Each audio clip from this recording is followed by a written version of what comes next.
ተበድያለሁ እኔ መናገር አልችልም ይሄ ደግሞ እውነታ ነው የሰፈሩ ሰው የሚያውቀው ተወዳጁ ኮሜዲያን ወንደሰን አውራሪስ በተቀበረ በሶስተኛው ቀን በገዛህቱ አማካኝነት ልጅና ባለቤቱ ከሚኖሩበት የቀበሌ ቤታቸው በአሻጥር እንዲባረሩ ተደርጓል ነው የተባለው። ቀደም ሲል የሰማችሁትም እንግዲህ የባለቤቱን ንግግር ነው ማለት ነው። ኮሜዲያን ወንደሰን በህይወት እያለ ከእህቱ ጋር ትልቅ አለመግባባት ውስጥ ነበረ። ልክ እንዳረፈ እህትየው ባለቤቱንና ልጁን ከሚኖርበት ቤት በማባረር ተበቅላቸዋለች ነው የተባለው። በሰፈር ሽማግሌ ብትለመን አሻፈረኝ ብላ ዛሬ ለከፋ ችግር እንዲጋለጡ ሆነዋል።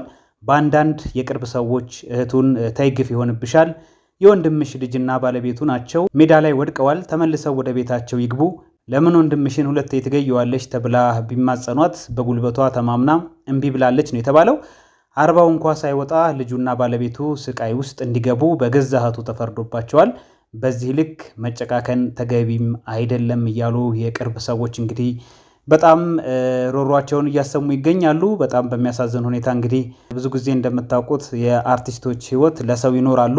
አርቱን ሲሉ አርቱን በመደገፍ የተለያዩ ቦታዎች ላይ በመንግስት በኩል በግለሰብ በጣም ብዙ ቦታዎች ላይ ሲጠሩ ሲያገለግሉ ይኖራሉ። መጨረሻ ላይ ግን ደግሞ አብዛኞቹ በእንደዚህ አይነት መንገድ ራሳቸውን ቤተሰባቸውን ጎርተው ያልፋሉና ይሄ በጣም ከባድ ነው ማለት ነው። አንዳንድ ጊዜ እንግዲህ መልካም ነገሮችን መስራት ህይወታችንን በሙሉ ጥሩ ነገርን ብቻ ስናደርግ የምናሳልፍ ከሆነ መጨረሻ ላይ ቅጣት ነው እንደሚገባን ብለን ሁላ እንድንጠይቅ የሚያደርገን ነገር ይመስላል። ምክንያቱም እነዚህ ሰዎች ለሀገራቸው የከፈሉት መስዋዕትነት ቀላል አይደለም። ኮሜዲያን ወንደሰንን ብዙዎቻችሁ ታውቁታላችሁ። በስራዎቹ የአባይ ግድብ ላይ በጣም በብዙ ቢሊየን ብር እንዲሰበሰብ ምክንያት የሆነ ሰው ነው። ከዛም በተጨማሪ በተለያዩ ቦታዎች ላይ በእርዳታ ላይ የሚሳተፍ ትላልቅ ስራዎችን ሲሰራ የነበረ ሰው ነውና አሁን ላይ በቤተሰቡ ላይ ይሄ ነገር ደርሶ ማየቱ በጣም ቅር የሚያሰኝ ነገር ነው። ስለዚህ እንግዲህ መላው የኢትዮጵያን ሕዝብ ለቤተሰቦቹ አንድ ነገር ያደርጋል ብለን እናምናለን። ይሄ ነገር ደግሞ የሆነ ያለው በቤተሰብ አካል መሆኑ በጣም ትንሽ ቅር ያሰኛል። ህፃን አለች እንደምታዩት እያለቀሰች ነው። ልጃቸው ፊት እንደዚህ አይነት ነገር ማድረግ በጣም ልክ አይደለም፣ ተገቢም አይደለም። ወደ ቀልቧ እህትይቷም እንግዲህ እንድትመለስ ፈጣሪ እርዳት እንላለን። በእርግጥ ጉዳዩን የሁለቱንም ወገን በትክክል እስካልሰማን ድረስ መፍረድ ሊከብድ ይችል ይሆናል።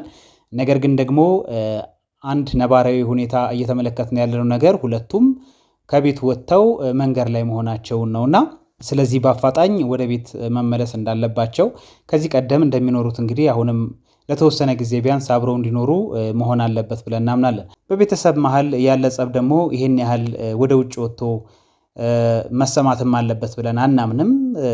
ዞሮ ዞሮ ወንድሟ ነው እንግዲህ ህፃኗም ልጇ ናት ማለት ይቻላልና እንደዚህ ማድረግም አልነበረባትም። አሁን ላይ ግን እውነታው ይሄንን ይመስላል ማለት ነው። የወንደሰን ባለቤት እያለቀሰች ያለችበትን ሁኔታ ከልጇ ጋር ሆና አስረድታለች። ስለዚህ የሚመለከተው አካል የመንግስት አካልም ከሆኑ ጉዳዩን ቶሎ እርምጃ እንዲወስዱ ወይንም ደግሞ በአፋጣኝ መፍትሄ እንዲሰጡት እንጠይቃለን። ቤቱ የቀበሌ ነው የተባለው። ስለዚህ ሌላም አማራጭ ካለ ደግሞ ምናልባት ገንዘብ እጃቸው ላይ ያሉ ሰዎች ደግሞ ካደረገው አንጻር ይሄንን ጉዳይ እንዲመለከቱትና በአፋጣኝ ለልጅቷና ለእናትይቱ ምላሽ ይስጧቸው ለማለት እንወዳለን። አድማጭ ተመልካቾቻችን ሼር፣ ላይክ ማድረጋችሁን አትርሱ። እንደዚሁም ቻናሉን ሰብስክራይብ አድርጉ ለማለት እወዳለሁ። መልካም ቀበሏት ነው ያሉት የባለቤቴ ስል ልጄ ትንሽ ልጅ ናት። አባቷን ያጣችው እኛ ሀዘን ላይ ነን። እኛ ይሄ እንትን ዕቃ ምናምን ቁሳቁስ ነገር አይደለም አሁን እንትን ያለን የጎዳን እሱን ማጣታችን ነው። እኔ መናገርም አልችልም። በጣም ከባድ ነው። አሁን ላይ ደግሞ ከቤት እንድንወጣ ተደርጓል። አንገቷን አንቄ ነው ማውጣት ነው ያለችው። ደርሰውብኛል። እኔ በጣም በቃ ተበድያለሁ። እኔ መናገር አልችልም። ይሄ ደግሞ እውነታ ነው። የሰፈሩ ሰው የሚያውቀው ታሪክ ነው። የሰፈሩ ሰው በሙሉ ያየው ሁሉም ሰው የተመለከተው ነው።